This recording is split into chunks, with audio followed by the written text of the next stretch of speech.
Hello everyone, we are all gathered for today's webinar as we speak on draft EC rules under E-Waste Management Rules 2022. I am Hussain Parpia and I'll be moderating today's session. Our voices for today are Mr. Abhishek Garg. He's a chartered accountant of 2011 batch and comes in with an experience of more than 15 years. He is the founder of our firm A to G almost 6 years back. Next up, we have Ms. Ipsita Roy. She has a cumulative experience of close to 9 years in EPR and ESG domain. Now, let me come back quickly to brief you all on today's agenda. Firstly, overview of draft EC under E-Waste Management Rules 2022. Second, the applicability and provisions. Third, approach of EC determination. Fourth, EC cost and penalty on non-compliance.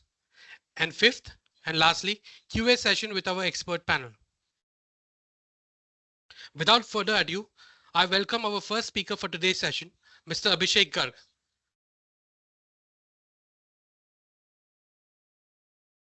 Thank you, Hussain, for putting the context and agenda of the day, and thank you everybody for joining in, taking out of your valuable time and to know more about the EC under the draft EC guidelines under the e-waste management rules. So yeah, let's just delve into it. Please go ahead. Yeah, so this draft EC guideline rules has been released by CPCB under e-waste regulations on July 20 in the month of July 2024, wherein which is in sync with the PWM with the EWM regulations, wherein it is mentioned that EC guidelines will be issued by CPCB, and here it comes, and they have issued the draft one, and we can expect some changes which might come as the industry consultation is also going on. Now, to get into it, I will be taking you through key agendas of this EC, wherein we, as a responsible producer, need to be careful about and plan our ways forward. So, firstly, they have categorized the EC regime for e-waste regulations under two categories: EC regime 1 and EC regime 2.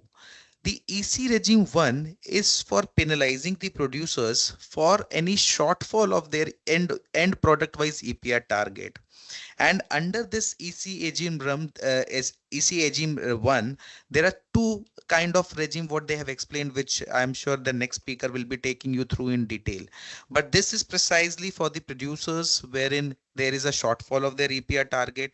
And recently under the EPR regulations, other areas there has been as show cause notices and EC charging has started happening. So yes, now in the CPCB is gaining more and more traction on the EC regime as well. The EC regime 2 is for the entities, for the producers and other obligated entities like manufacturers, recyclers, refurbishers, for their non-compliance to other regulations and clauses. For example, ROHs, for the storage of e-waste inventory, for example, non-registering yourself, for example, submitting false information, delay in annual filing, and many more.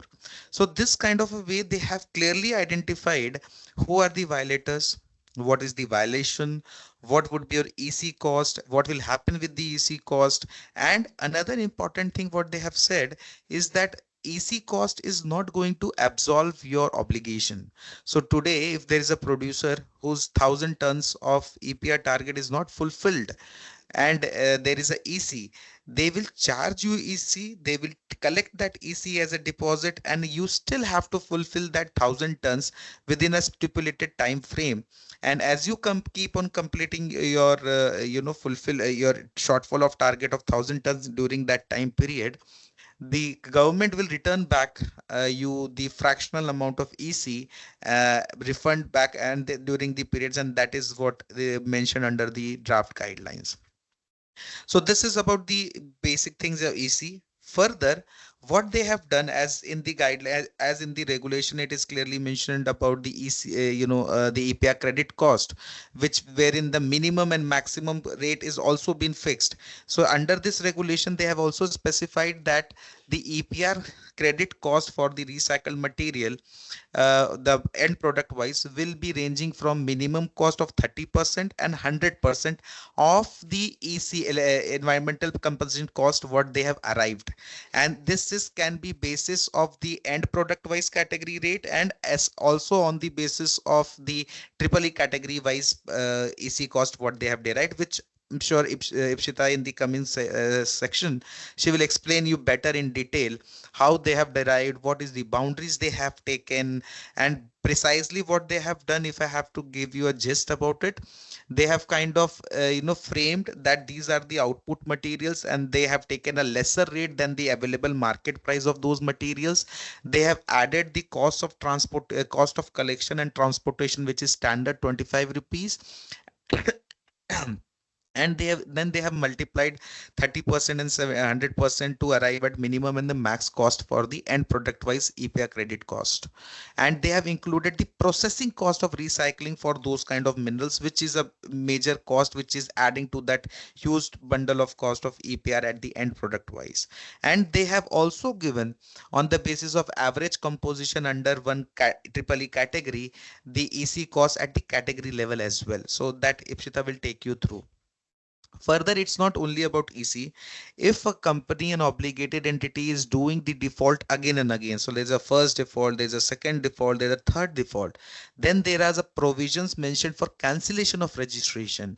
And mind you, if there is a cancellation of registration, then entities are not allowed to do business. So this is a very important thing mentioned under this. Also, a very important clause mentioned under EC is about if producers are using or transacting the false EPR certificate, there are penalties for producers as well mentioned, which is yet under the draft stage, so which the speaker will take it forward. There are clearly things mentioned. If there is a delay in deposition of your EC fees, then there will be interest will be levied after a certain point of time. They have given the modalities for where the EC fund will be utilized as expenditure, and they have also derived a lot of things in detail, which I'm sure Ipshita will take you through in detail about how producers and manufacturers will be obligated and EC will be charged, and how the recycler and other people will be charging. So thank you very much for sparing your time, and thank you for listening to me patiently, and handing over to Hussain, and I'll come back and see you in the Q&A round. Thank you so much. Thank you, Mr. Garg. Next, I would like to welcome Ms. Ipsita Roy. Thank you, Hussain. And thank you, Sir Abhishek, sir, for sharing the highlights of the draft EC guidelines that were released in July 2024. So going through, I'll firstly briefly take you through the structure of the draft EC guidelines that have been released. It sets up the background, the introduction, and the applicability, to which all categories of entities it will be applicable. The provisions of the E-Waste Management Rules 2022, under which the EC will be levied. The boundary conditions for EC structure have been detailed out, along with the approach for determination of the EC. The charges of EC for delay in EC deposition, as has been stated and highlighted by Abhishek sir. Actions to be taken after submission of EC levied against shortfall of the EPR obligation. Modalities for expenditure of EC fund, and revision of guidelines. So yeah, this is the brief structure of the draft EC guidelines that have been released. Going onward, stating the applicability of the environmental compensation regime, it is applicable to four major obligated entities. First is producers, recyclers, refurbishers, and lastly, manufacturers. And also, it will be applicable for any of the non-registered entities involved in the storage, transportation, sale, processing, and recycling of e-waste. So yes, entities whoever are obligated, whether registered or not registered, the environmental compensation regime will be applicable to everyone, whoever is involved in handling of e-waste. Moving onward, as stated by Abhishek sir in the highlight slide, EC regime has been divided in two major categories. The first category, EC regime 1, wherein the producers are held accountable for failing to meet the end product wise recycling or the EPR targets. They have been clearly considered that in case wherever the cover of the average cost of collection, transportation, and processing of e-waste is involved, the producers will be directly responsible for it for causing any kind of environmental harm. So the major proportions here would be cost of collection, transportation, processing, which will levy for the environmental compensation, and the maximum price or the minimum price of EPR certificates will be derived from this. The second regime, which is based on the registration fee, it specifies the base value for EC for the producers, which is around 20,000 rupees, and for the recyclers, manufacturers, and refurbishers based on their registration fee, which will be set as rupees 15,000. Now, there are separate violations that have been identified here based on producers providing false sales data, resulting in the reporting of lesser EPR obligation for recyclers, manufacturers, and refurbishers, for informal illegal sales, storage, transportation, dismantling, recycling, or processing of e-waste, and submission of the false information of on the EPR portal. There are separate defaults that have been identified, and there are separate slabs. 3 slabs have been identified clearly for all the obligated entities, and the value or the penalties have been defined accordingly. So for the producers, the first default value is 20,000, which will be which is set as the base value. The second default value is the double of the first default, that is becomes as 40,000. The third default value will be a double of the second default, which will become 80,000 rupees.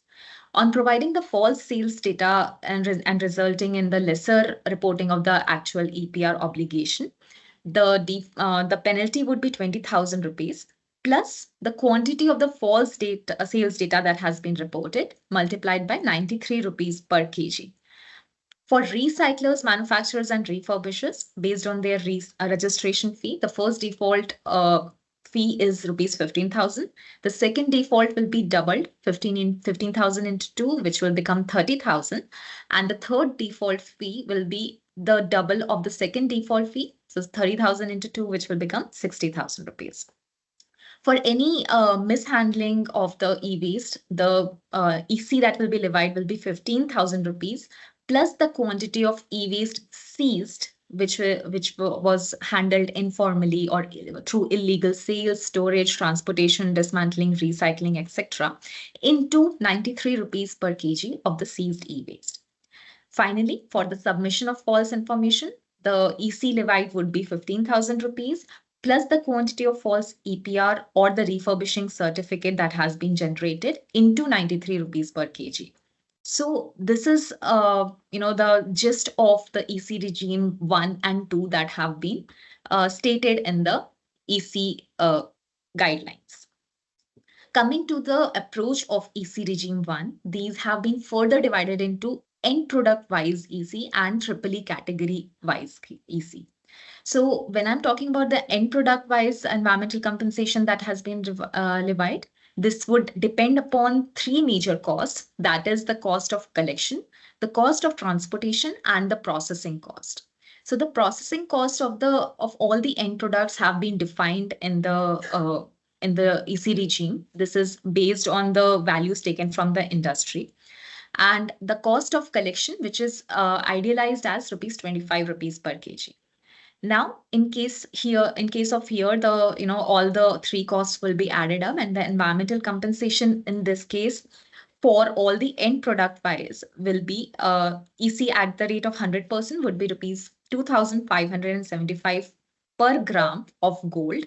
For copper, iron, and aluminium, it is on the per kg basis, rupees 1,875 per kg for copper, rupees 101 rupees per kg for ferrous, and rupees 456 per kg for aluminium.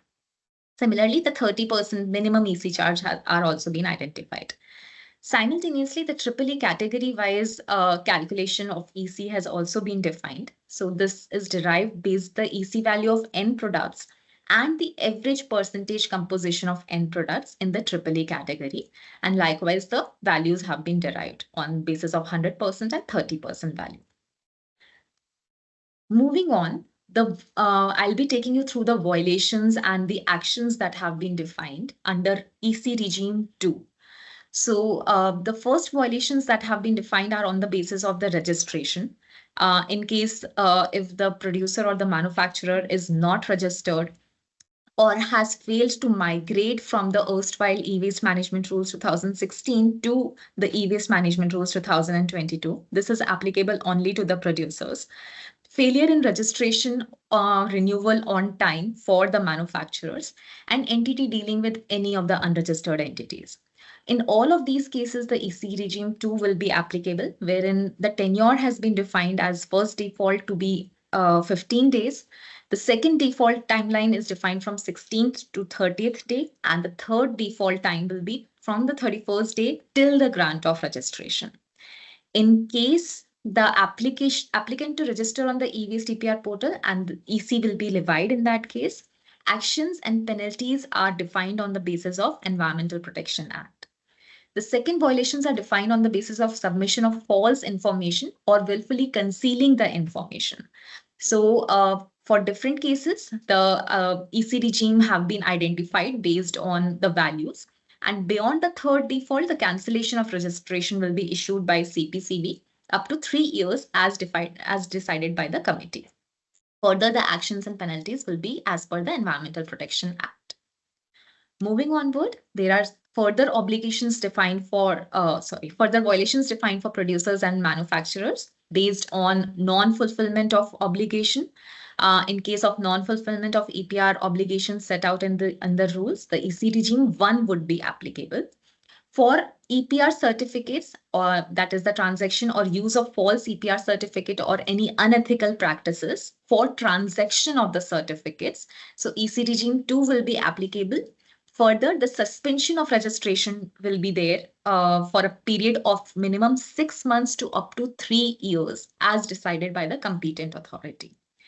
The quarterly and annual return filings, failure of which would cause again a notice for up to a period of 10 days after the last date of the return filing. Thereafter, the tenure has been defined on the basis of first default, which will be up to 20 days. The second default will be up to 30 days, and the third default, it will be filed within 60 days after the last day of the return filing. Thereafter, the annual returns will be auto-filed and EC will be levied on the targets, on the shortfall of the recycling targets, if any, along with the annual return, the first default that was there, which was for 20,000 for producers and 15,000 for manufacturers. Moving onward, there are further violations that have been defined for producers and manufacturers on the basis of storage of e-waste, RoHS compliances, audits, non-disposal of e-waste in environmentally sound manner, and any other violations. So for the storage of e-waste, the storing of e-waste beyond the prescribed time limit, storing of e-waste in an open area or non-designated area, not having the designated area for storage of e-waste in the premises. So again, the default prices would remain the same. The first default tenure is up to 60 days. The second default will be from 61st day to 120 days. And the third default is from 121st day till the grant. And actions and penalties are defined as per the Environmental Protection Act. In case of RoHS compliance for non-compliances, the EC regime 2 will be applicable. For audit and non-compliances found within the audit, EC regime 2 will be applicable as per the violations, and actions and penalties as per the Environmental Protection Act. For non-disposal of e-waste in the environmentally sound manner, there are 2 cases that have been identified, which are not maintaining the records of e-waste and not disposal of the e-waste generated during the manufacturing of EEE. In case of any other violations, then also the EC regime 2 will be applicable. Moving onward to the recyclers and refurbishers, the violations are again defined in the similar fashion. First, we will take up the registration on the e-waste portal. So operating without registration and failure in renewal of the authorization in time as prescribed under the rules will attract the first default within 20 days. The second default will be from 16th day to till the 30th day. And third default will be from 31st day till the grant of registration. The entity dealing with the unregistered entities will attract EC regime 2. Further, for all of these cases under the registration, the applicant has to register on the e-waste EPR portal and EC will also be levied. For continued violation, increase in the EC amount will be there, closure of units, cancellation of CTO, and authorization under the hazardous waste management rules. Everything can be applicable as deemed necessary by the competent authority. And there are further actions and penalties that have been defined as per the Environment Protection Act. In case the recycler or the refurbisher is submitting false information or willfully concealing any information, EC regime 2 will be applicable and penalties as per the same will be there. For failure in filing of the annual or quarterly returns, the 3 slabs have been identified. First default will be till 15 days. Second will be starting from 16th day till 30th day. And the third default will be from 31st to the 60th day of penalty. If due to force majeure conditions, the recyclers or refurbishers are not able to file the annual returns within the period of 30 days after the last day of filing, then the final decision in this case will be taken by the CPCB and EC will be levied. For improper recycling of e-waste, such as the condition is not sending fractions, material not recycled in its facility to respective registered recyclers of e-waste, not sending parts, spares, e-waste generated during the refurbishing, the EC regime 2 violations will be applicable. Moving onward to further violations that have been identified for recyclers and refurbishers for storage of e-waste. Herein, 2 categories are being identified, which says storing of e-waste beyond the prescribed time limit, or in case there is no open area or designated area. In such cases, the EC regime will be applicable as per this. The EPR certificates, refurbishing certificates, if any violations are identified here, then the transaction or use of false EPR certificates or the refurbishing certificates, or the submission of false information resulting in over-generation of EPR certificates or refurbishing, then the EC regime 2 will be applicable. Here, the slabs are being identified for the recycler, refurbisher, and manufacturer. The first slab is 15,000 rupees. The second slab will be 15,000 into 2, that is 30,000 rupees. And the third default slab is for double of the second default, which becomes 60,000 rupees. Plus, EC of 15,000 rupees will be there, plus the quantity of false EPR certificate or the refurbishing certificate that has been generated, multiplied by the 93 rupees per kg of the false certificate that has been generated. Further, suspension of registration will also be issued by CPCB for a period of 6 months to 3 years as decided by the competent authority. Further violation is in terms of maintaining the record and documentation and making it available for the audit as required, or in case of non-compliance with any of the CPCB guidelines, EC regime 2 will be applicable. For audit, in case any non-compliances are found, then EC regime 2 will be applicable. For continued violations by recyclers and refurbishers, if identified, increase in the EC amount will be there, along with closure of unit, cancellation of CTO, and authorization received under the hazardous waste management rules as deemed necessary by the competent authority. Further, there will be actions and penalties as defined under the Environment Protection Act. Any other violation that have been that will be identified done by the recyclers or refurbishers will attract EC regime 2 penalties. Now, there are certain informal activities that have been identified.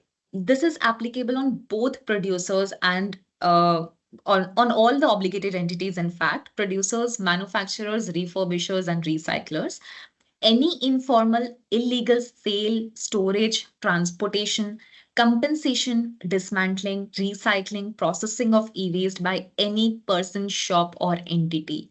This will attract an environmental compensation of 15,000 rupees plus the quantity of e-waste that is being seized in this regard, multiplied by 93 rupees per kg of the seized e-waste. So it is very important to note that all the violations and the non-compliances that have been identified under the e-waste management rules have been very deep, mentioned here in very much detail, and what all actions will be there, as per the penalties, as per the violations. It is very important to note that any, false generation of EPR certificates by the recyclers for 3 times or more shall result in the permanent revocation of their registration over and above the environmental compensation charges.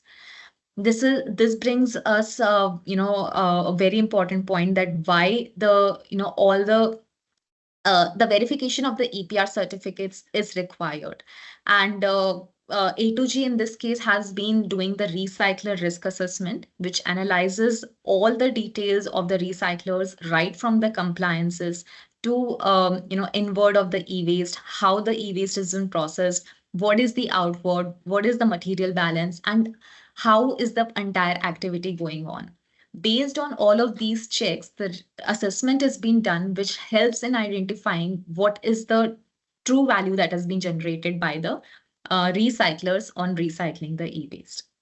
Further, EC, as has been stated earlier also, shall not absolve the producers from their extended producers responsibility. It is very important to note that any of the unfulfilled EPR targets will be carried forward to the next year, and it will be done up to 3 years till the EPR targets are being fulfilled. Moving on to the actions, delays, or the modalities of expenditure that have been defined in the EC regime. The actions, as stated, to be taken after submission of the EC levy against the shortfall of the EPR obligation. So after paying the EC, the EPR targets, unfulfilled EPR obligations will be carried forward to the next year up to 3 years. For the very first year, 85% of the EC paid will be returned.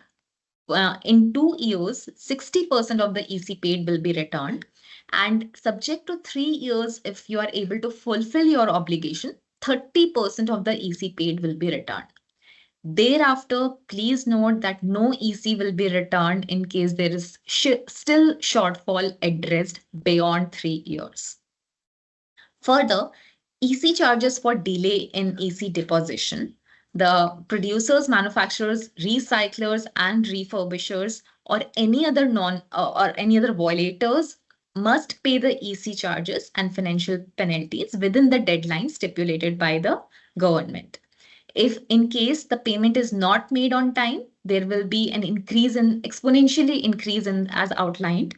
So within 1 month, original amount with interest of 12% per annum will be levied. Between 1 month to 3 months, an original amount with interest of 24% per annum for the number of days delayed after the stipulated time. And after 3 months, there will be a show cause notice that will be issued to the particular entity, along with the closure of unit or the facility and actions as defined under the Environmental Protection Act of 1986. Further, the modalities for expenditure of EC funds are also defined. So, under the e-waste management rules, environmental compensation funds will be kept in a separate escrow account, which will be handled by CPCB. Funds are used for managing and recycling uncollected or orphaned e-waste. It will also be used in supporting research and development, for incentivizing the recyclers, providing financial aid for waste management projects, and other approved uses. So we have been working AGURG has been working in the domain of EPR since almost more than 6 years now. And we keep on working in the fashion that how to support the companies in reference to their compliances, how to assess the risks that are associated with non-compliances, and what kind of advisory and support solutions are there. We have likewise identified our services in three major pillars. One is for the EPR compliances, wherein we support the companies with their registration requirements, the post-registration requirements, any kind of advisory that is required, and any of the EPR credit procurement requirements are there. Though we are a management consulting firm, but yes, we do help you in procuring of the EPR credits with the help of the registered recyclers. In the terms of risk assessment, we ensure that the EPR fulfillment is whatever is there, the obligation is there, the fulfillment is done within the limits. Here we support the companies for their project management and traceability review. We do assess the companies with their compliance and how well are they adhering to here. The recycler risk assessment in this case helps in assessing the recyclers and how are they working, how are they able to generate the EPR credits, and what are the likely fashion of their compliances. Any on-site review of the collection centers in this regard also helps in identifying any of the risks that are associated with the collection or channelizing of e-waste. Further, with respect to the consulting and advisory, we help in the assessment of what should be your footprint with respect to the sales that you show, and what would be the EPR obligation accordingly. We do also advise with respect to various circularity solutions, wherein the post-recycling work and the extraction of metals are there. We do help in the EPR implementation framework advisory, wherein we help with the preparation of standard operating procedures, whether operable at the corporate level or at the manufacturing unit level or at the department, including all the cross-functional rules. So how any process should be driven can be definitely taken support here. And of course, we do provide the training and capability building sessions to all our clients. So this is all about our services. If in case there are any requirements or you need support in any area of the EPR, please feel free to connect with us. Thank you, Ms. Roy. With the responses received, I'm hoping that this session was insightful and your queries were cleared. Thank you everyone for spending your valuable time with us. With this, I conclude today's session. Thank you.